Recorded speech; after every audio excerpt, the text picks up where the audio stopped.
ஞானானந்தமயம் தேவம் நிர்மலஸ்படிகாகிருதிம் ஆதாரம் சர்வ வித்யானாம் ஹயக்ரீவம் உபாஸ்மகே. நேயர்கள் அனைவருக்கும் அஸ்ட்ரோ KS ஐயங்காரின் பணிவான நமஸ்காரங்கள்.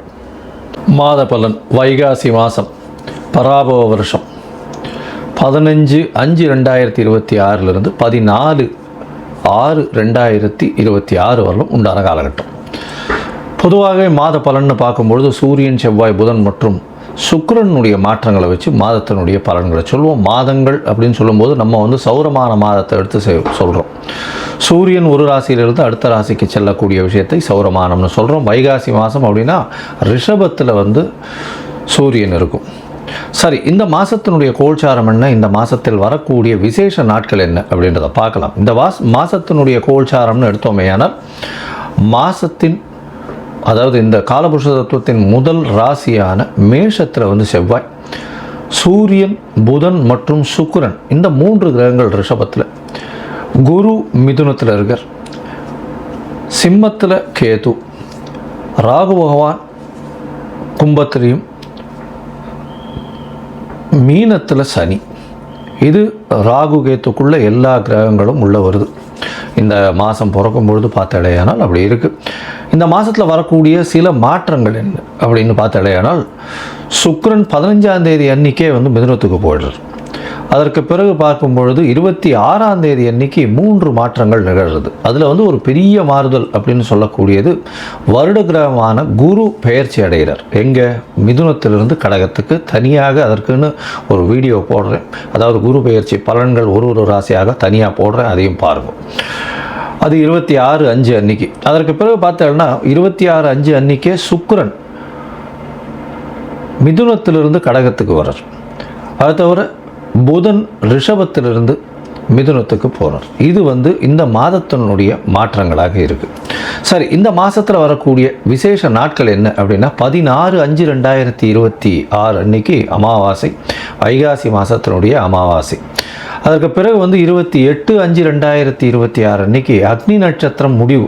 அதாவது அக்னி நட்சத்திரம் பார்த்தாலும் ஒரு 22லேருந்து 28 நாள் வரலும் இருக்கும். இந்த 28 நாளில் அதீதமான வெயில் அடிக்கக்கூடிய காலகட்டமாக இருக்கும். இந்த மே மாதம் 4ஆம் தேதி ஆரம்பிச்சது, அதாவது சித்திரை மாதத்தில் ஆரம்பித்தது, பரணி நட்சத்திரத்தில் வரும்பொழுது, சூரியன் பரணி நட்சத்திரத்தில் வரும்போது ஆரம்பித்தது. இப்போ அது 28ஆம் தேதி அன்னைக்கு முடிவடைகிறது. 24 நாட்கள் 25 நாட்களில் முடியறது. சரி, இதற்கு பிறகு பார்த்தாலேயானால் இந்த மாதத்தில் வரக்கூடியது வைகாசி விசாகம். இது ஒரு மிகப்பெரிய சிறப்பான ஏற்றமான நாள். வைகாசி விசாகம்ன்றது எல்லா கோவில்களையும் மிகப்பெரிய விசேஷமான நாட்களாக கொண்டாடப்படுகிறது. இது 30/5/2026 வருது. 31ஆம் தேதி, அதாவது இது வைகாசி பௌர்ணமி, அதாவது வைகாசி விசாகத்துக்கு அடுத்தது அனுஷ நட்சத்திரம் பார்த்தோம்னா மிகவும் ஏற்றம். வைகாசி அனுஷ நட்சத்திரம் மிகவும் விசேஷம். சங்கராச்சாரியார் அவருடைய ஜெயந்தியாக கொண்டாடப்படுறது அன்னைக்கு. இந்த மாதத்தில் வரக்கூடிய வாஸ்து நாள் அப்படின்னு சொல்லக்கூடியது பார்த்தோம்னா 4/6/2026 அன்னைக்கு வாஸ்து நாள். இந்த வாஸ்து நாள் அன்னைக்கு உங்களுக்கு புதிய வீடு கட்டுறது, புதிய மனை அடிகோல் ஊன்றது, அதோட புதிய ப்ராஜெக்ட் எடுத்து பண்ணுறது, வீட்டினுடைய வாசக்கால் நடுறது, புதுசாக மனை வாங்கிறது, இந்த நேரத்தில் அஸ்திவாரம் தோன்றது, பூஜை போட்டு வேலைகள் ஆரம்பிக்கிறது, இந்த புதுசாக ரிஜிஸ்ட்ரேஷன் பண்ணிக்கிறது, இது எல்லாம் பண்ணிங்களேயானால் நிச்சயமாக நல்ல ஒரு ஏற்றம் வரும். அது தவிர இந்த காலத்தில் நீங்கள் ஆரம்பிக்கும் பொழுது எந்த ஒரு இதுவையும் பார்க்க வேண்டாம். அதாவது ராகு காலம், யமகண்டம், திதி, வாரம், இது எதுவுமே பார்க்க தேவையில்லை. ஏன்னா இந்த வாஸ்து புருஷன் கண் விழிக்கும் நேரம் அப்படின்னு சொல்லக்கூடியது பார்த்தேன்னா காலை 9:05 10:35 வரும், கிட்டத்தட்ட ஒரு 1.5 மணி நேரம். இந்த 1.5 மணி நேரம் உங்களுக்கு 6 பகுதியாக பிரியும். 15 நிமிஷமாக 6 பகுதியாக பிரியும். அதில் கண் விழிக்கும் நேரம், அதாவது வாஸ்து புருஷன் கண் விழிக்கும் நேரம், அதுக்கப்புறம் ஸ்நானம் செய்யும் நேரம், அதற்கு பிறகு பூஜை செய்யும் நேரம், அதாவது சாப்பாடு சாப்பிடும் நேரம், அதுக்கப்புறம் தாம்பூலம் தரிக்கும் நேரம்னு 6 வகையாக பிரியறது. இந்த 6 வகையில் கடைசி 30 நிமிஷம் அப்படின்னு சொல்லக்கூடியது மிகவும் ஏற்றமானது. அந்த நேரத்தில் நீங்கள் எந்த ஒரு விஷயத்தை ஆரம்பித்தாலும், அதாவது வீடு சம்பந்தமாக இடம் வாங்கிறது, நிலம் வாங்கிறது, நிலம் அடுத்தவங்களுக்கு எழுதி வைக்கிறது, உங்களுடைய உங்களுடைய சொத்துக்கள் அடுத்தவங்களுக்கு எழுதி வைக்கிறது, புதுசாக சொத்து வாங்குறது, அங்கே வந்து கன்ஸ்ட்ரக்ஷன் பண்ணுறது, பெரிய ப்ராஜெக்ட்ஸ் லேண்டு வாங்கி அதெல்லாம் பண்ணுறது, இது எல்லாமே நல்ல ஒரு ஏற்றத்தை உங்களுக்கு நிச்சயமாக கொடுக்கும். எதிலையும் தடங்கள் இல்லாமல் பணம் வந்து நிச்சயமாக நடக்கக்கூடியது. இதில் வந்து நீங்கள் எந்த ஒரு தோஷமும் பார்க்க வேண்டாம். அதாவது ராகு காலம், யமகண்டம், நட்சத்திரம், அஷ்டமத்தில் நட்சத்திரம் இருக்குது, சந்திராஷ்டமமாக இருக்குது, இதெல்லாம் எதுவுமே பார்க்க வேண்டாம். இதுக்கு தோஷம் கிடையாது. ஸோ இந்த இது வாஸ்து பூஜைன்றது மிகவும் முக்கியமானது. அந்த காலகட்டத்தில் செய்யக்கூடிய விஷயங்கள், ஆரம்பிக்கக்கூடிய எந்த ஒரு கட்டடங்களும் சரி, எந்த ஒரு வியாபார ஸ்தலங்களும் சரி, நல்ல ஒரு வெற்றியை நோக்கி நிச்சயமாக செல்லும். சரி, இந்த மாதம் வைகாசி மாதம் பராபவ வருஷம் என்னென்ன மாற்றங்கள் ஏற்றங்கள் ஒரு ராசிக்காக இருக்குது அப்படின்றத பார்க்கலாம். அதற்கு முன்னாடி என்னுடைய மொபைல் நம்பர் கீழே ஸ்க்ராலிங்கில் போகும். உங்களுக்கு அஸ்ட்ராலாஜிக்கல் கன்சல்டேஷன் தேவையாக இருந்ததுனால் உங்களுடைய date, time, place of birth, உங்களுடைய பெயர், தாய் தகப்பனார் பெயர், இதுவரையிலும் எனக்கு அனுப்பி வைங்க. உங்களுக்கு உண்டான பிரச்சனைகள் உங்களுடைய தசாபுக்தி அந்தரம் சூஷ்மம் வழியாக எந்த அளவுக்கு பாதிக்கப்பட்டிருக்கு, அதில் எந்த அளவுக்கு நிச்சயமாக மாற்றத்தை கொடுக்கலாம். அது தவிர வந்து உங்களுடைய இந்த காலத்தில் இருக்கக்கூடிய கோச்சாரம் எந்த அளவுக்கு ஏற்றத்தை கொடுக்கும், என்னென்ன எளிய பரிகாரங்கள் செய்யலாம் அப்படின்றத பற்றி உங்களுக்கு தெளிவாக உங்களுக்கு விளக்குறேன். நான் என்னுடைய கட்டணம் என்னன்னு சொல்கிறோம், அந்த கட்டணத்தை போட்டுட்டு உங்களுடைய அப்பாயின்மெண்ட்டை எடுத்துக்கோங்க. இப்போது மேஷம் முதல் மீனம் வரை ஒரு ராசியாக வைகாசி மாதம் பராபவ வருஷம் எப்படி இருக்குன்றதை பார்க்கலாம். மகரம், உத்திராடம், திருவோணம், அவிட்டம், இந்த 3 நட்சத்திரம் 9 பாதங்களை கொண்ட ராசி. ராசியின் அதிபதினு சொல்லக்கூடியவர் சனி. ராசிக்கு 3ஆம் இடத்துல இருக்கார். பெரிய விசேஷத்தை கொடுக்க போகிறார். ராசிக்கு 3ஆம் இடத்துல சனி பகவான் இருக்கிறது ரொம்பவுமே விசேஷம்.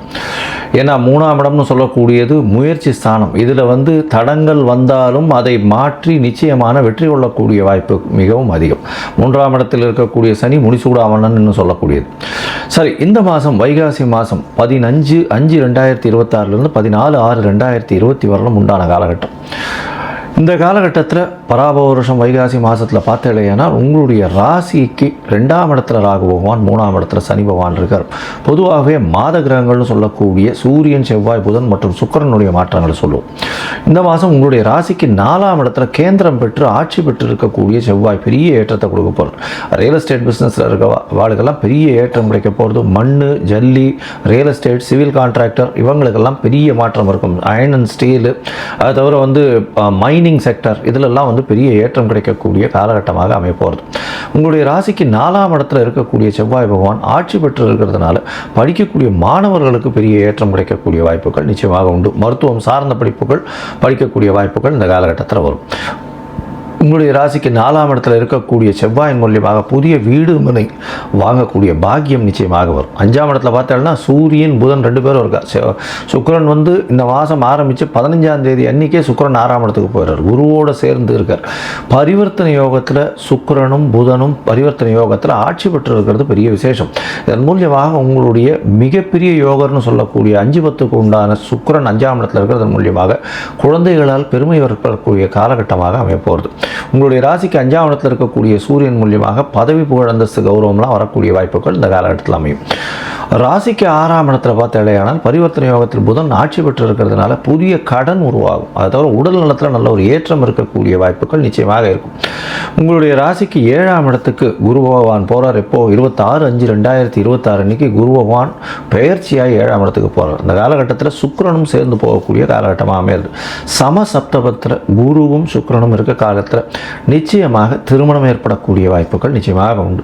உங்களுடைய ராசிக்கு முயற்சிகள் எல்லாமே வெற்றி பெறக்கூடிய வாய்ப்புகள் நிச்சயமாக இருக்கும். அதோடு பார்த்தோம்னா உங்களுடைய ராசிக்கு பார்த்தோம்னா 11ஆம் இடத்தையும் வந்து குரு பகவான் பார்க்குறார். தொழிலில் மிகப்பெரிய லாபங்கள் கிடைக்கக்கூடிய வாய்ப்புகள் உண்டு. சுக்கிரனுடைய பார்வை வர உங்களுடைய ராசியிலே இருக்குது. அதனால் எல்லா விஷயத்திலையும் டாம்பீகம், எடுத்த காரியங்களில் வெற்றி கிடைக்கக்கூடிய வாய்ப்புகள் நிச்சயமாக உண்டு. இந்த மாதத்தில் ராசிக்கு 6ஆம் இடத்துல 6ஆம் அதிபதினு சொல்லக்கூடியவர் ஆட்சி பெற்று போகிறார். 6-9க்கு அதிபதியான புதன் வந்து ஆட்சி பெற்று 6ஆம் இடத்துல இருக்கிறதுனால அந்த நரம்பு சம்பந்தமான பிரச்சனைகள் வரக்கூடிய வாய்ப்புகள் நிச்சயமாக இருக்கும். அது தவிர புதிய வேலை கிடைக்கும். அரசாங்க வேலைகள் கிடைக்கக்கூடிய வாய்ப்புகள் இந்த காலகட்டத்தில் அமையும். மொத்தத்தில் பார்க்கும்பொழுது இந்த மகர ராசிக்காரர்களுக்கு பெரிய ஏற்றமான காலம். எடுத்த காரியங்கள் அனைத்தும் நிறைவேறக்கூடிய வாய்ப்புகள் நிச்சயமாக உண்டு. பேச்சில் மட்டும் ரொம்ப ஜாகிரதையாக இருக்கும். எடுத்த காரியங்கள் நிறைவேறும். தாயின் உடல்நிலையில் நல்ல ஒரு ஏற்றம் இருக்கும். உங்களுடைய உடல்நிலை 26/5க்கு மேலே நல்ல ஒரு ஏற்றம் இருக்கக்கூடிய வாய்ப்பு. திருமண பாக்கியம் வரும். குழந்தை பிராப்தி ஏற்படக்கூடிய வாய்ப்புகள் நிச்சயமாக உண்டு. அது தவிர பார்த்தீங்கன்னா உங்களுடைய ராசிக்கு 4ஆம் இடத்துல செவ்வாய் இருக்கிறதுனால புதிய வீடு மனை அமையக்கூடிய வாய்ப்பு, புதுசாக வீடு மனை வாங்கக்கூடிய காலகட்டமாக அமைய போகிறது. அது தவிர புதிய கடன் அமையும். புதிய கடன் அமைஞ்சதுனாலும் உங்களுக்கு சுப செலவுகள் அதிகமாக இருக்கக்கூடிய காலகட்டமாக அமைய போகிறது. எடுத்த காரியங்கள் அனைத்தும் நிறைவேறும். புதிய பதவி, புகழ், அந்தஸ்து, கௌரவம்லாம் வரக்கூடிய வாய்ப்புகள் நிச்சயமாக உண்டு. அது தவிர 6ஆம் இடத்தில் இருக்கக்கூடிய புதன் பார்த்தீங்கன்னா புதுசாக வேலையில் மாற்றம், ஏற்றம், வேலையில் ப்ரமோஷன், அது தவிர வேலையில் நல்ல ஒரு ஏற்றம் இருக்கக்கூடிய வாய்ப்புகள் உண்டு.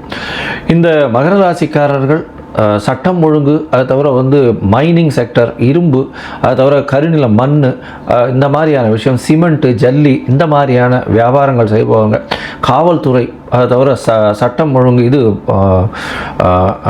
நீதித்துறை, இந்த மாதிரியான விஷயங்கள் இருக்கிறவங்களுக்கு பெரிய ஏற்றம் கிடைக்கக்கூடிய வாய்ப்பு. ஏன்னா சனியினுடைய வீடு, சனியின் 3ஆம் இடத்துல இருக்கார். குருவினால் இப்போ சனியும் பார்க்க போகிறார். அது தவிர மகரத்தில் உங்களுடைய ராசியும் பார்க்கறது பெரிய விசேஷம். உடல் நலத்தில் நல்ல ஏற்றம் இருக்கக்கூடிய காலகட்டம். சில நாட்கள் இந்த காலகட்டத்தில் உங்களோட முயற்சிகள் எல்லாமே வெற்றி பெறும் சொல்லணும். இருந்தாலும் சில நாட்கள் முயற்சிகளை தள்ளி வைப்பது நல்லது. அது சந்திராஷ்டம நாட்கள்னு சொல்கிறோம். 8ஆம் இடத்துல சந்திர பகவான் போகும்போது சந்திராஷ்டம நாட்கள்னு சொல்கிறோம். இந்த சந்திராஷ்டம நாட்களில் பார்த்தீங்கன்னா புதிய முயற்சி வேண்டாம், வெளியூர் வெளிமாநில பிரயாணம் வேண்டாம்னு சொல்கிறோம். ஒருவேளை பண்ண வேண்டிய கட்டாயம் இருந்ததே ஆனால் சந்திரனுக்கு உண்டான எளிய பரிகாரம் அப்படின்னு சொல்லக்கூடியது அருகில் இருக்கக்கூடிய விநாயகர் கோவிலுக்கு போயிட்டு உங்களால் முடிஞ்சது தேங்காயை உடைச்சிட்டு வாங்க. ஒரு நல்ல ஒரு சதுர்த்தி அன்றைக்கோ இல்லைன்னா வியாழக்கிழமை அன்றைக்கோ போய் தேங்காய் ஒன்று உடைச்சிட்டு வர்றதன் மூலியமாக உங்களுக்கு சந்திராஷ்டமத்தினுடைய தாக்கம் நிச்சயமாக குறையும். சரி, இந்த மாதம் உங்களுடைய தசாபுக்தி அந்தரம் சூக்ஷ்மம் அந்த அளவுக்கு சரியில்லை. ஏன்னா கோச்சாரம் ரொம்ப நல்லா இருக்குது. இருந்தாலும் தசாபுக்தி அந்த அளவுக்கு சரியில்லை அப்படின்னா அவசியமாக கால பைரவரை போய் வழிபட்டு வாங்கும்.